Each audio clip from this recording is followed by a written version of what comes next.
Assalamualaikum warahmatullahi wabarakatuh.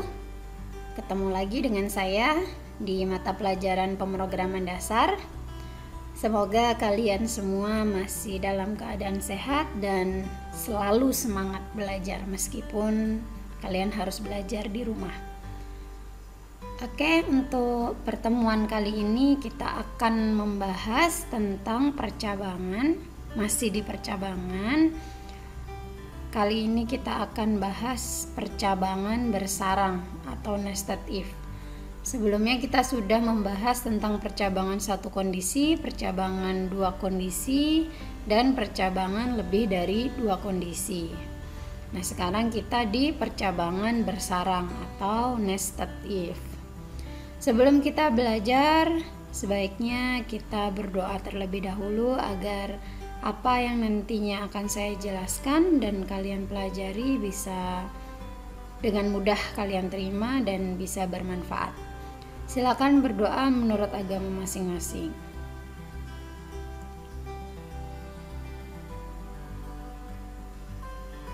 Oke, terima kasih. Untuk percabangan bersarang, kita langsung ke modul praktikumnya. Berikut adalah modul praktikum dari percabangan bersarang. Kita masih pada kompetensi dasar 3.6 menerapkan struktur kontrol percabangan dalam bahasa pemrograman.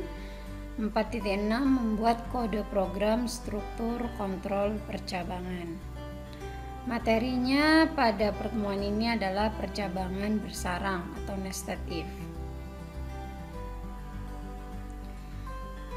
Tujuan dari kita mempelajari materi ini adalah nantinya kalian diharapkan mampu memahami percabangan bersarang, mampu memahami flowchart percabangan bersarang, mampu membuat flowchart percabangan bersarang, dan terakhir adalah mampu membuat program sederhana tentang materi percabangan bersarang menggunakan bahasa pemrograman C++.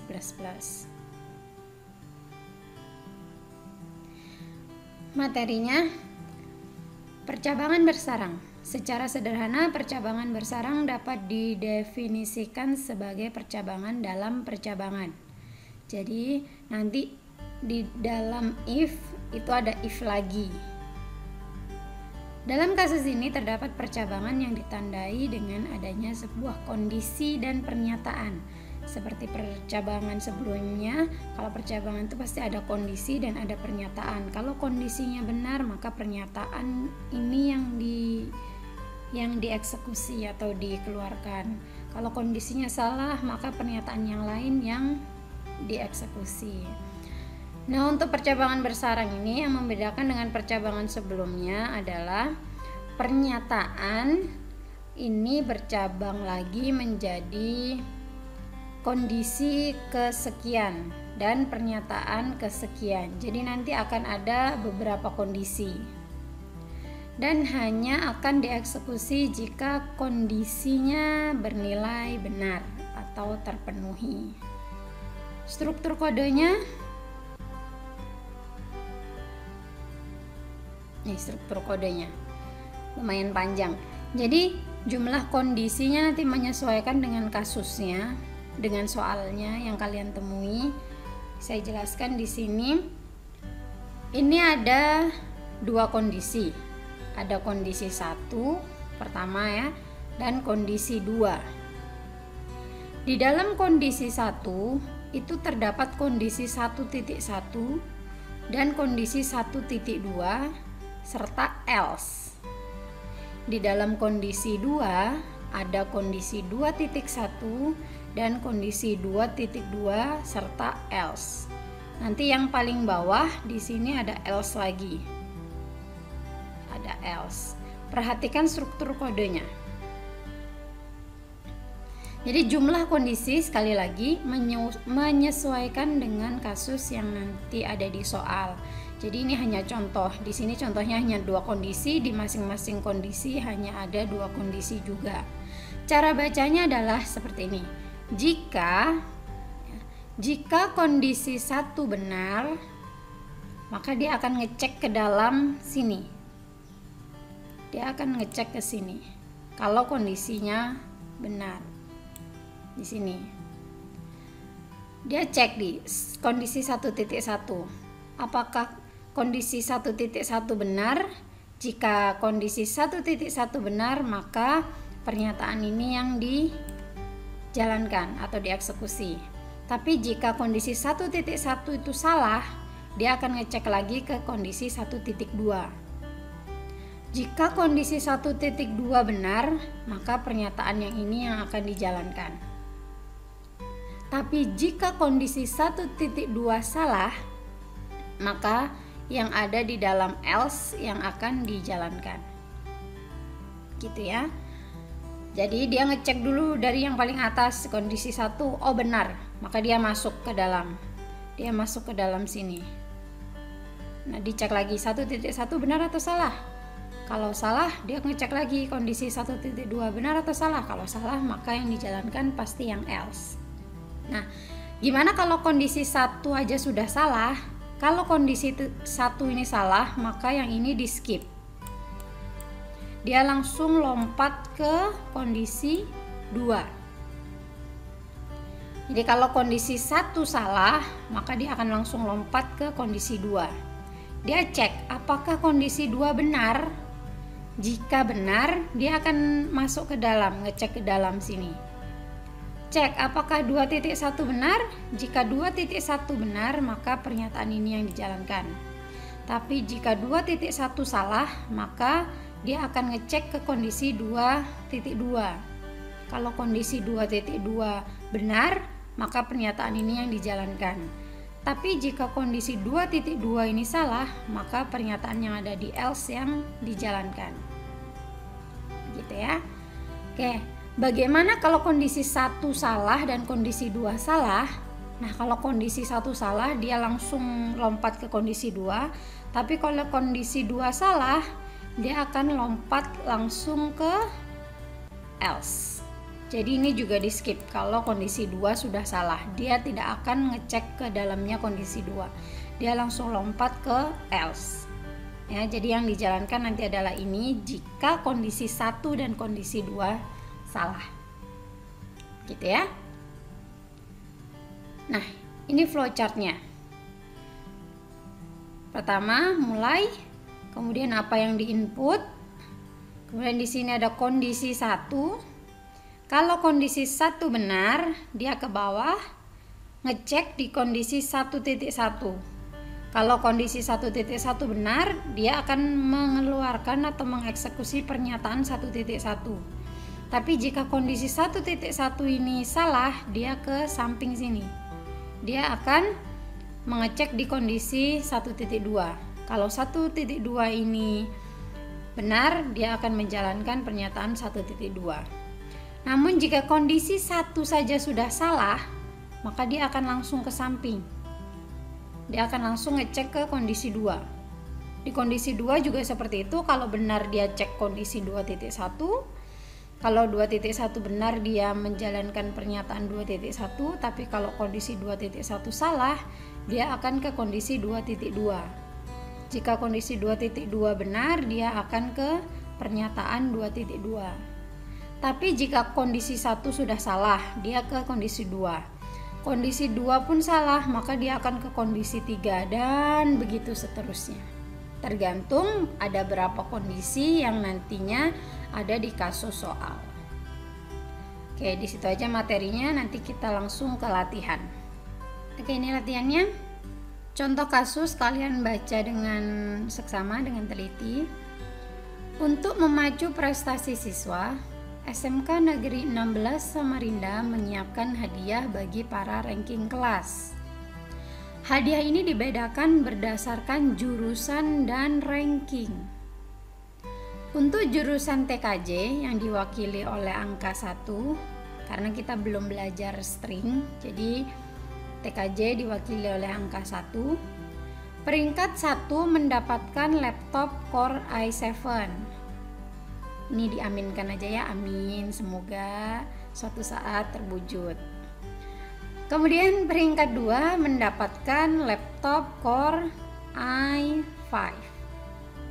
Dan peringkat 3 mendapatkan laptop Core i3. Sedangkan untuk jurusan multimedia yang diwakili oleh angka 2, peringkat 1 mendapatkan kamera DSLR, peringkat 2 mendapatkan kamera prosumer, dan peringkat ketiga mendapatkan kamera pocket.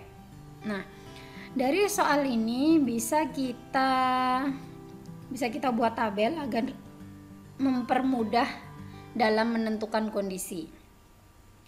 Jadi di sini kondisi 1. Pertama itu dilihat dari jurusannya. Jurusan apa? Kondisi 1, jika jurusan TKJ atau jurusan 1, kemudian di sini kondisi 1.1-nya berarti yang ranking 1 dapat I7, kondisi 1.2-nya ranking 2 I5, kondisi 1.3 ranking 3 I3 gitu ya. Untuk kondisi 2, untuk jurusan multimedia yang diwakili angka 2, jadi di sini ada kondisi 2.1 ranking 1 DSLR, kondisi 2.2 jurusan MM ranking 2 prosumer, kondisi 2.3 jurusan MM ranking 3 kamera pocket. Jadi untuk lebih mempermudah, jadi saya buat tabel seperti ini. Nah, bagaimana kodenya? Nah, kodenya lumayan panjang. Jadi ini pertama ada variabel seperti biasa.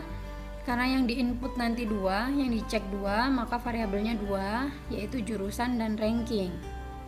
Jurusan dan ranking ini tipe datanya integer. Yang pertama, kita butuh tahu jurusannya dulu, berarti masukkan jurusan. Kalau misalnya jurusan TKJ maka masukkan angka 1, kalau jurusannya MM masukkan angka 2. Ya, disimpan di variabel jurusan. Kemudian masukkan rankingnya. Setelah tahu jurusannya, masukkan rankingnya, ranking 1, ranking 2, atau ranking 3 gitu. Kemudian ini percabangannya. Jadi yang pertama kita cek adalah jurusannya. Jika jurusan sama dengan 1, maka dia ngecek ke dalam. Jika jurusan 1 ranking 1, dia akan mendapatkan I7. Jika